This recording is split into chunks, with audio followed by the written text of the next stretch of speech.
les deux questions qu'on doit se poser à chaque fois qu'on rencontre un problème en production. Si on a un problème en production, la toute première question à se poser, c'est est-ce qu'il existe un standard documenté? Et si ce n'est pas le cas, il faut chercher à comprendre comment ça se fait qu'on veut effectuer certaines opérations sans avoir un standard en place. On va établir ce standard et on espère à ce moment-là qu'on a résolu notre problème. Si ce n'est pas le cas, on recommence au début. Cette fois-ci, on a effectivement un standard documenté, mais la question c'est est-ce que ce standard est réellement appliqué sur le terrain? Et si ce n'est pas le cas, à nouveau, il va falloir se poser la question de pourquoi est-ce qu'on a des standards qui sont établis mais qui ne sont pas utilisés. On espère à nouveau qu'en utilisant les standards, on a résolu notre problème, mais si ce n'est pas le cas, il va falloir faire une investigation plus poussée.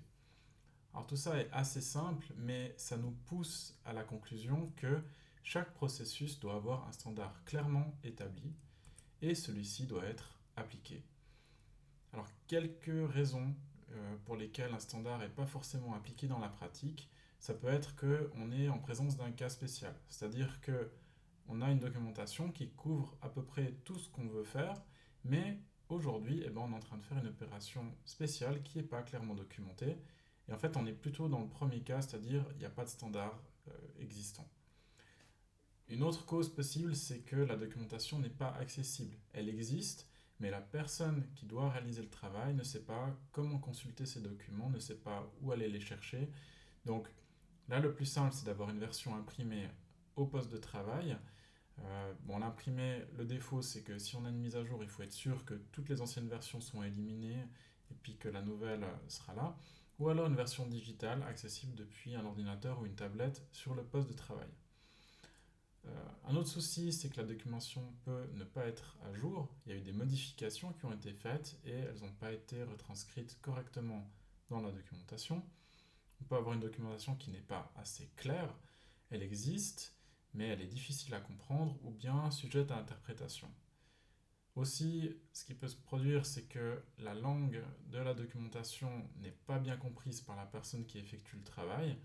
Et aujourd'hui, on voit plein d'outils de traduction automatique. Je pense que c'est une énorme opportunité pour décider dans l'entreprise que, par exemple, tout est écrit en français ou tout est écrit en anglais.